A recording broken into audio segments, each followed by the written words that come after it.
for young people, but then evolved it and changed it last night so that hopefully, maybe it will fit us this morning. We'll see.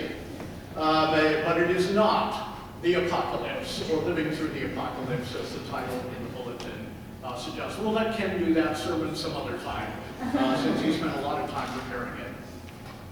So I want to start this morning with two very short scripture verses. I did not look up what page they are on in the Pew Bibles, but they're very short, so simply listen to them rather than following along.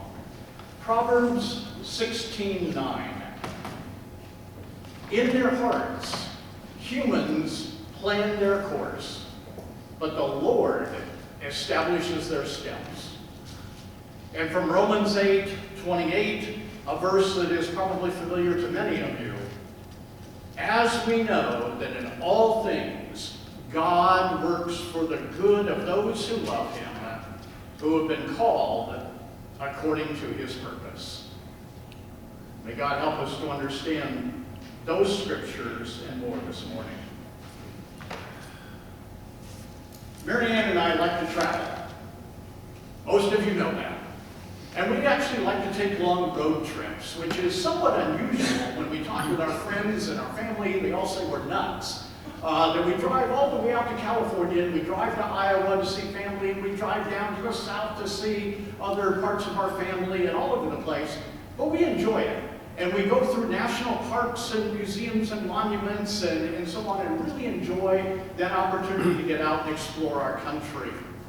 Sometimes we just drive to get away from the hustle and bustle of the city, or to see something in Ohio that we haven't seen before.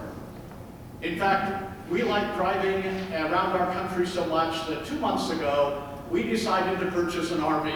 And we are now the proud but debt-ridden owners of a new RV that we are going to start using more and more on these trips. A lot of our trips occur during the summer, especially the long ones. And that's based upon our schedule as teachers and the ability to work around the academic calendar and get away. And unfortunately, summer also happens to be the time when across the nation, the orange cones blossom on the highways everywhere that we go. And it is impossible to go on any significant trip without running into detours. And detours can be good, detours can be bad, they can be short, they can be long. I hate detours. They always seem to come when we're in the greatest hurry to get somewhere, and there come the orange cones. Oftentimes, traffic slows down to a crawl. We're sitting there getting frustrated. Detours are always there. We're not immune from them on any trip. Once in a while, a detour turns out to be a good thing. About 3, 4, or 5 years ago, we were driving out west, and I can't remember which northern state we were in at the time. They all seem to blend together when you're on a long trip. But we were driving down the highway, and all of a sudden the detour sign comes up, and it said, "Detour ahead, everybody must exit."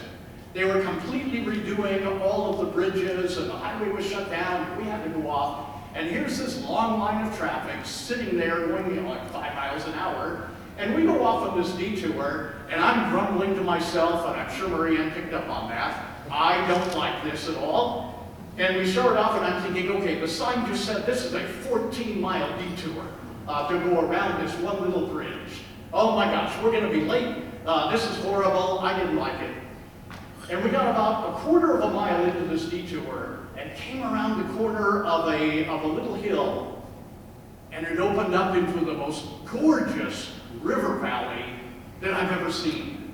And there were giant sunflowers, and there were flowers everywhere, and there's birds flying around on this little 2-lane road going along the river, and then we could look over and see fish jumping out and everything. And I'm just, oh my gosh, this isn't a bad detour, this is a great thing. In fact, it was so good that 3 or 4 times along the way, we pulled over and stopped, just so we could get out and look at the flowers and the butterflies and enjoy it along the way. That was a great detour. Sometimes they're okay. You know, life is full of detours in a lot of ways. It's not just when we're driving down the highway. There are detours of many kinds in all of our lives. School and jobs can be a significant detour. We wind up in a different city, a different state, a different country because of the opportunity that school or a job gives us, and that detours us from what we had planned before, and we have to accommodate, we have to adapt to it. And again, it can be good or it can be bad, but those detours come along throughout life. Marriage and children. Those of you who haven't had children may not understand this yet, but children are the greatest detour in life. Once you have children, forget it. Everything is over. Whatever you had planned is now set aside, and it's all about them, and it's all about their needs, and everything else seems to go astray. That doesn't mean it's bad. Sometimes, all the time.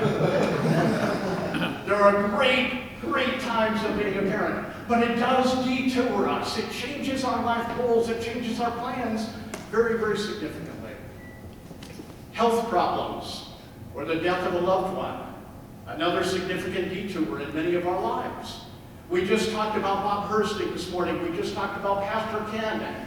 When health problems come along, detours occur. It wasn't what I had planned for this week or for this month or for this year, but all of a sudden, that's what we have to deal with. And those detours come along and change what we are doing. Divorce, loss of a job, loss of the ability to survive your courses in college or grad school. I've got a few freshmen right now that are ready for a detour. In another week, after they get their grades, another 2 weeks, some of them are going to say, well, I guess I'm not going to be a pre-med anymore. New detour into a new field.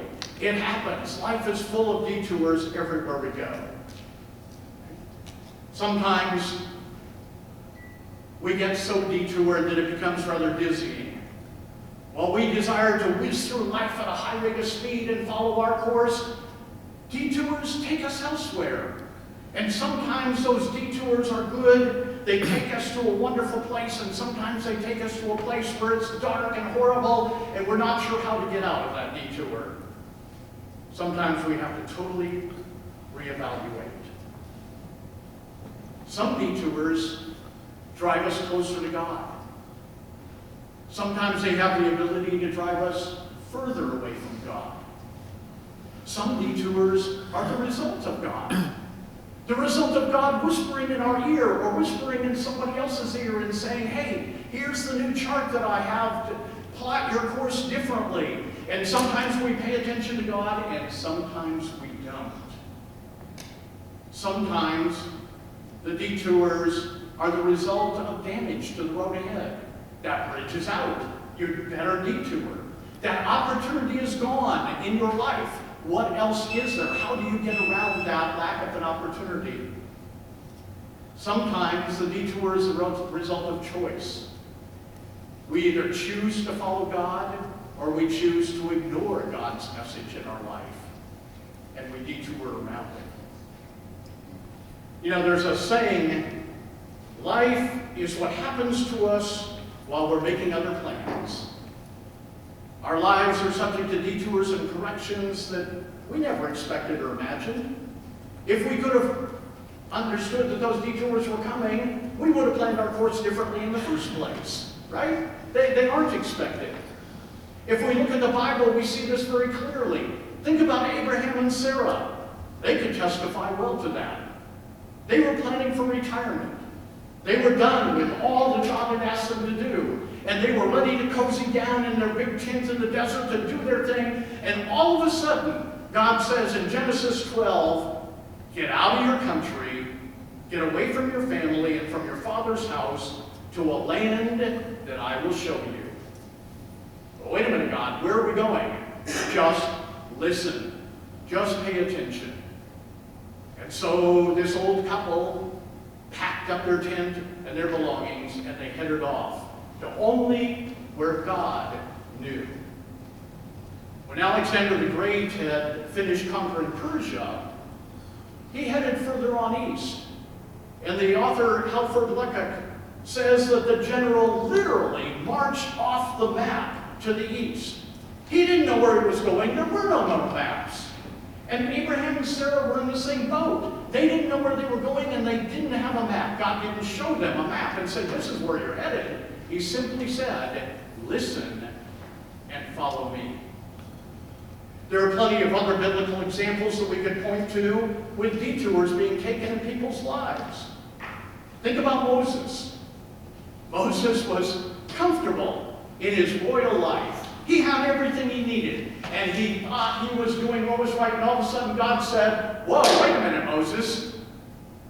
This is going to change. And Moses was exiled out into the desert, and he thought that was the end, until God called him in the burning bush and said, by the way, I've got another detour for you, Moses. You're going right back where you started, except not in the royal manner. Think about the Israelites who followed him from that point forward.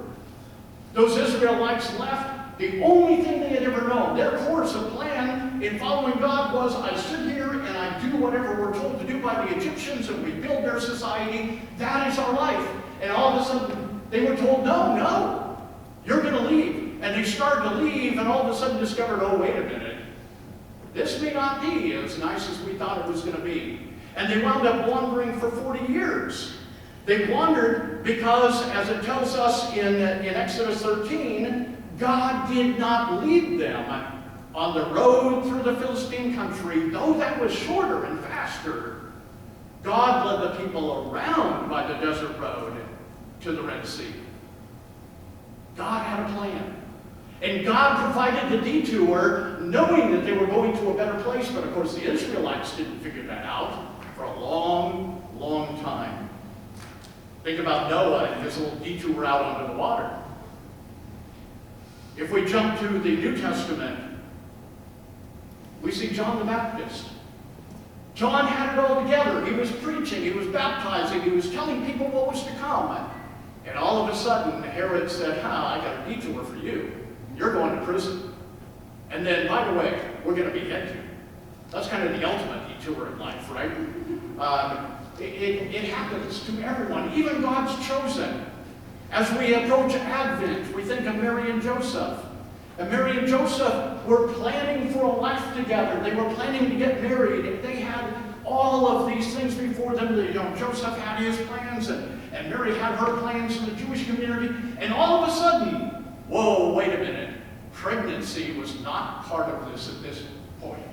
And worse yet, it's not a normal pregnancy. This is God's Son. Talk about a radical change in plans. A major detour in their life. And then they got past that, and they got to the point of delivering Jesus, and everything looks good and so on. And all of a sudden, Herod says, go out and slaughter all the kids that are in that age group. And Mary and Joseph, again, had to run and flee into another country. They didn't have a map. They didn't know where they were going, but they followed God on the detour because it was the only way for the plan to work. Paul, the Apostle Paul, in so many of his ministries got detoured. It seemed like every single time he tried to do something, he got detoured, either by God or by humans. He was always being detoured and having to run off to a different place. And yet, Paul says to us, as we read just a few minutes ago, and we know that in all things, even detours, God works for the good of those who love him. God takes care of us. I've had a lot of detours in my life. Many of you have too. None have been as dramatic as the biblical examples that we just gave. But there's been a lot of detours. Some of them I'm just beginning to recognize. Some of them I'm just beginning to appreciate. And appreciate how in those detours God took care of me. And God helped me through it. And God had a plan for me in that detour. Even when they were detours that I made, God came along with a plan and helped to correct my vision and my direction. I'm able to see God leading me and walking beside me through all of these detours in life. And I can see many of them now as being beautiful and positive rather than ugly and negative as I might have viewed them at the time. It's wonderful to see God's redesign of my journey, and I hope that many of you look back and see God's redesign of your journeys as well, as God leads us on a variety of detours from our own human plan to His ultimate plan. In our country today, we are experiencing a great detour as well. You've all been paying attention to it. Our elected officials are pretty much unable to do the job that they were elected to do because they have been detoured into doing something that is not what they had planned to do. The impeachment inquiry is just a huge, huge detour every single day. And it detours not only our elected officials, it detours us from being able to watch the nightly news and figure out what's going on in the world, because it's all about one thing. It's dramatically altering our course of life. Only in hindsight, maybe many, many years from now, will we be able to figure out whether all of this has helped us as a nation to come closer to God or drive us as a nation further from God. The chaos that this detour can cause, human-made detour, not God-made. Even here at UBC, we have detours on a regular basis. Pastor Ken was suddenly detoured yesterday. Detoured from being here and preaching and leading worship and working with us to sitting in bed and dealing with the pain and the agony of shingles. Some of you ran into detours on the way here this morning. There is it a 5K downtown? That is disrupting some of the streets and detouring around, and because Columbus has a lot of one-way streets, that can create a lot of agony and stress as one is trying to get to church on time. But we're glad you got there. As we continue on, we are beginning the process of searching for a new pastor, going from a period of being an interim pastor to having a full-time pastor, hopefully within a few months. We don't know. But this is a detour. It's a change of plan. We hope that this change of plan is God-ordained, that it is the person that God has for us that we will call as a pastor to this church. Only time will tell us whether we have followed God closely or not. Each day I receive a morning meditation from Henry Nouwen, actually from the society that represents him because he is now deceased. But Henry Nouwen was a Catholic priest of the 20th century and a wonderful educator. And most of the daily meditations are taken from his books, which are just marvelous spiritual meditations. Sometime not too long ago, the daily meditation was a short prayer. And the prayer reads like this: Dear God, speak gently in my silence. When the loud outer noises of my surroundings and the loud inner noises of my fears keep pulling me away from you, help me to trust that you are still there, even when I am unable to hear you. Give me ears to listen to your small, soft voice saying, come to me, you who are overburdened, and I will give you rest. For I am gentle and humble of heart. Let that loving voice be my daily guide. As we are surrounded by burdens and sometimes overburdened by our daily cares, let us remember Henry's prayer and pray that that little loving voice of God will always be there for us to listen to. The voice is there. It's a matter of whether we listen or not. And if we allow God to be that voice that helps us to see that a detour is necessary or that a detour is beneficial and will help us along the way, then we will be blessed. And we will be guided back to where God wants us to be. What a beautiful thing that would be for all of us. Let us follow Godspeed to her.